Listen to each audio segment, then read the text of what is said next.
Hello बच्चों, principle of inheritance and variation में अभी तक आपने बेसिकली ये देखा कि गेमिट बनने के समय जीन या क्रोमोसोम एक दूसरे से अलग होते हैं और अलग अलग ही नेक्स्ट जनरेशन में इनहेरिट हो जाते हैं। लेकिन कभी कभी क्या होता है, जैसे हम लोग अपने क्लासरूम में भी देखते हैं कि अगर दो स्टूडेंट के बीच में गहरी दोस्ती है तो वो लोग क्या करते हैं, साथ स्कूल आते हैं, एक ही बेंच में बैठते हैं और किसी एक को भी काम होगा स्टाफ रूम जाना या वॉशरूम जाना तो वो साथ साथ में ही जाते हैं। इसका मतलब क्या हुआ कि वो लोग एक दूसरे से अलग होना नहीं चाहते, हर काम वो एक साथ ही करना चाहते हैं। तो ऐसे ही कुछ हम लोग जीन के बारे में भी देखने को हमें मिलता है कि कुछ जीन एक ही क्रोमोसोम पे होते हैं और वो एक दूसरे से इतने गहरी दोस्ती कर लेते हैं या एक दूसरे के इतने निकट होते हैं कि वो एक दूसरे से अलग ही नहीं होना चाहते, बल्कि एक साथ ही नेक्स्ट जनरेशन में वो मूव कर जाते हैं। तो यहाँ पर हम लोग एक नए फिनोमिनन को देखते हैं और वो है लिंकेज, जो कि आज का हमारा टॉपिक है। लिंकेज क्या है? लिंकेज एक प्रोसेस है जिसमें दो जीन एक ही क्रोमोसोम पे उपस्थित होते हैं और वो एक दूसरे के काफ़ी निकट होते हैं और वो एक दूसरे से सेपरेट हुए बिना एक साथ ही नेक्स्ट जनरेशन में इनहेरिट हो जाते हैं। आइए अब हम लोग देखते हैं इसका डेफिनेशन क्या है। Linkage is tendency of gene. Linkage क्या है? जीन का टेंडेंसी है जिसमें to stay together during inheritance through generations without any change और सेपरेशन। लिंकेज जीन की वो टेंडेंसी है जिसमें वो एक साथ ही रहना चाहते हैं और बिना सेपरेट हुए एक साथ ही नेक्स्ट जनरेशन में मूव कर जाते हैं। तो लिंकेज की जो घटना है, सबसे पहले दो साइंटिस्ट थे, बटेसन एंड पन्नेट। बटेसन एंड पन्नेट ये दो साइंटिस्ट थे जिन्होंने सबसे पहले लिंकेज की घटना को देखा था इन 1906। उन्होंने एक प्लांट पे अपना एक्सपेरिमेंट किया था जिसका नाम है लेथाइरस ओडोरेटस। ये एक प्लांट है जिस पे उन्होंने अपना एक्सपेरिमेंट किया और उन्होंने दो टर्म दिए। अपना जो भी उनका एक्सपेरिमेंट था उसके आधार पे दो टर्म दिए, कपलिंग एंड रिपल्सन। कपलिंग और रिपल्सन को उन्होंने एक्सप्लेन किया, यदि दो डोमिनेंट जीन एक ही पेरेंट्स से आते हैं तो उस घटना को, उसमें जीन जो है वो सेपरेट नहीं होते हैं, साथ साथ ही इनहेरिट होते हैं और इस घटना को उन्होंने नाम दिया था कपलिंग। और यदि दो डोमिनेंट कैरेक्टर अलग अलग पेरेंट्स से आते हैं तो उनमें रिपल्सन के या अलग होने के चांसेस ज़्यादा रहते हैं और इस घटना के लिए उन्होंने टर्म दिया था रिपल्सन। और ये दोनों ही कंबाइंड रूप से लिंकेज कहे जाते हैं। लेकिन जो टर्म है हमारा लिंकेज, वो सबसे पहले एक फेमस साइंटिस्ट थे T.H. मॉर्गन। उन्होंने लिंकेज टर्म को सबसे पहले दिया था इन 1910 और उन्होंने जिस ऑर्गेनिज्म पे अपना एक्सपेरिमेंट किया था वो एक छोटा सा फ्रूट फ्लाई था और उसका नाम है ड्रोसोफिला मेलानोगैस्टर, जिस पे उन्होंने अपना एक्सपेरिमेंट किया था। और इस छोटे से फ्रूट फ्लाई पे एक्सपेरिमेंट करने का उनका रीज़न था कि एक छोटा सा इंसेक्ट है जो कि इजीली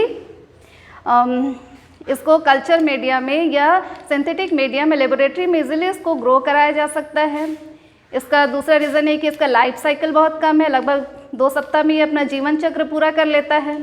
तीसरा रीज़न है कि मेल और फीमेल को डिस्टिंग्विश करना ईजी है, फीमेल मेल से थोड़ी बड़ी होती है। और एक और रीज़न है कि ये सिंगल मेट में ही बहुत सारे प्रोजेनी प्रोड्यूस करते हैं। तो इन सब रीज़न के कारण T.H. मॉर्गन ने अपना एक्सपेरिमेंट फ्रूट फ्लाई पे किया था और उन्हें उनके इस वर्क के लिए 1933 में नोबेल प्राइज भी दिया गया था। अब थोड़ा हम लोग डायग्राम से समझते हैं कि लिंकेज है क्या। ये एक क्रोमोसोम है, ठीक है, ये एक क्रोमोसोम है।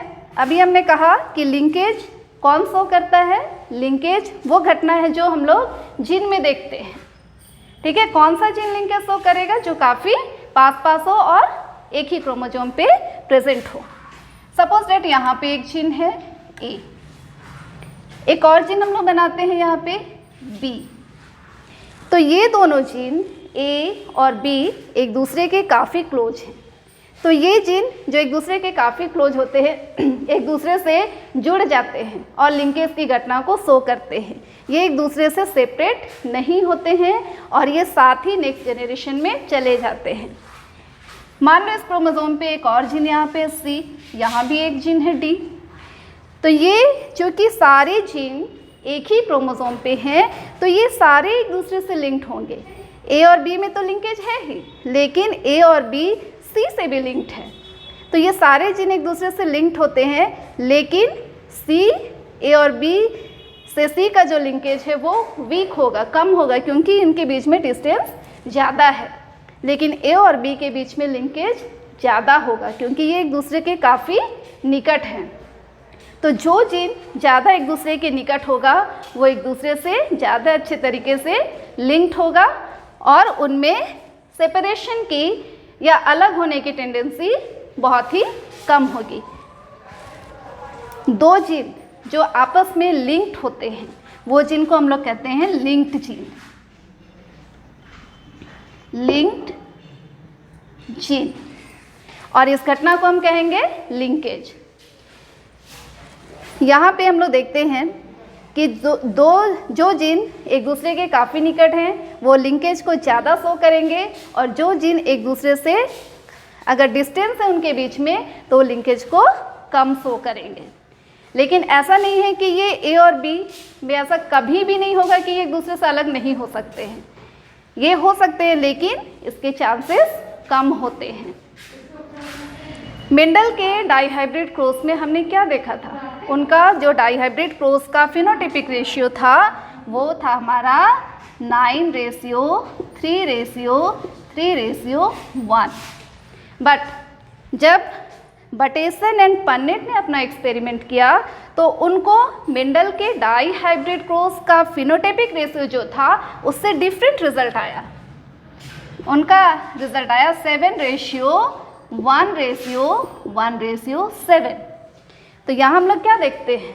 मेंडल ने तो अपना वर्क कर लिया, अपना थर्ड लॉ भी दे दिया, लॉ ऑफ इंडिपेंडेंट असॉर्टमेंट का, अपने एक्सपेरिमेंट के आधार पे। लेकिन बाद में बटेसन एंड पन्नेट ने क्या देखा कि मेंडल का जो डाइहाइब्रिड रेशियो था उससे वो डिफरेंट रिजल्ट उनको मिला। यहाँ पे पेरेंटल जो कैरेक्टर है वो रजिस्ट हो रहे हैं, वो नेक्स्ट जनरेशन में जा रहे हैं और उनके अलग होने के सेपरेशन के चांसेस बहुत कम होते हैं। तो मेंडल ने जब अपना एक्सपेरिमेंट किया था तो वो लकी थे कि उनको ऐसा कुछ भी नहीं मिला कि इस तरह की घटना वो देखे, उनको ऐसा दिखाई नहीं दिया। लेकिन ऐसा नहीं था, उनका जो एक्सपेरिमेंट था उसमें भी जो टॉल प्लांट का कैरेक्टर जीन है और पोड का सेप का जो जीन है वो दोनों जीन पास पास में ही थे। लेकिन मेंडल ने कभी भी इन दोनों कैरेक्टर को लेके अपना एक्सपेरिमेंट नहीं किया था, इसलिए वो लिंकेज मिस कर गए और अपना third law of independent assortment उन्होंने दिया। तो ये थी लिंकेज की घटना। लिंकेज क्या है हम लोग थोड़ा रिकैप कर ले। लिंकेज क्या है? लिंकेज एक प्रोसेस है जो जीन शो करता है, ठीक है। लिंकेज वो घटना है जो जीन के द्वारा किया जाता है, जिसमें दो जीन पास पास होते हैं और वो बिना सेपरेट हुए एक साथ ही नेक्स्ट जनरेशन में मूव कर जाते हैं, एक साथ ही वो अगली पीढ़ी में जाते हैं। तो लिंकेज की जो घटना है उसको मॉर्गन ने एक्सपेरिमेंटली प्रूव किया है। उन्होंने ड्रोसोफिला पे अपना एक्सपेरिमेंट किया और उन्होंने 2 एक्सपेरिमेंट किया था ये शो करने के लिए कि जीन यदि पास हो तो लिंकेज ज़्यादा शो करेंगे और यदि जीन के बीच में डिस्टेंस हो तो वो लिंकेज को कम शो करते हैं। तो मॉर्गन का जो एक्सपेरिमेंट था वो हम लोग नेक्स्ट क्लास में देखेंगे। यहाँ पे हम लोग आज का क्लास यहीं पे समाप्त।